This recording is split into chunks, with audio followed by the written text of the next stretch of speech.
Sir ulcer ఉండేది. అలాగే throat infection, dust allergy కూడా ఉండేది సార్. ఓహ్! అలాగే అయితే ఈ పెద్ద ప్రాబ్లమ్స్ అనిపించలేదు గానీ టాబ్లెట్స్ యేసుకుంటూ హాస్పిటల్‌లో మెడిసిన్స్ వాడుతూ ఉండేవాడిని. అయితే నాకు ఎనర్జీ కొద్దిగా డ్రాప్ అవ్వడం వల్ల నా వర్క్ చేసుకోలేకపోయేవాడిని సార్. 1 ఇయర్ బ్యాక్ నాది వాటర్ ప్లాంట్ బిజినెస్ అండి. అయితే నాకు వాటర్ క్యాన్స్ అవి కూడా డెలివరీ ఇచ్చేవాడినండి. ఈ వాటర్ ఏయడంలో ఏమవుతుందంటే ఒక అరగంట ఏసేటప్పటికి అలసిపోయి నీరసం వచ్చేసింది సార్. అప్పుడు నాకు మా కోచ్ పరిచయం అయ్యాడు. హలో! హ్మ్. చెప్పండి. చెప్పండి మీరు. అదే సార్. నాకు కోచ్ పరిచయం అయ్యి, "ఏం లేదు సార్, కొద్దిగా మీ లైఫ్ స్టైల్ కొద్దిగా కరెక్షన్ చేసుకుంటే ఇవన్నీ నార్మల్ అవుతాయని" చెప్పారు సార్. హ్మ్.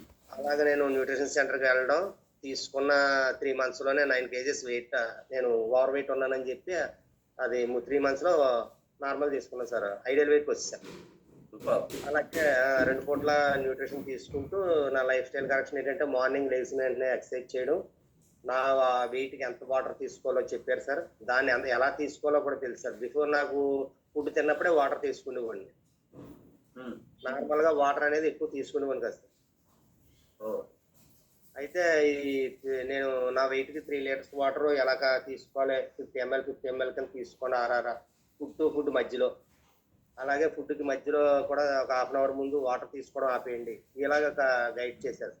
అలా వాటర్ కరెక్ట్ చేసుకోవడం వల్ల, మార్నింగ్ ఎక్సర్సైజ్ చేయడం వల్ల, 2 పూటల న్యూట్రిషన్ తీసుకుంటూ, మధ్యాహ్నం మీల్ ప్లేట్ కూడా కరెక్షన్ చేసుకోవడం వల్ల, నా లైఫ్ స్టైల్ కరెక్షన్ చేసుకోవడం వల్ల, నా ప్రాబ్లమ్స్ అన్నీ బ్యాలెన్స్ చేసుకున్నాను sir. Oh! Super. Super Suresh గారు.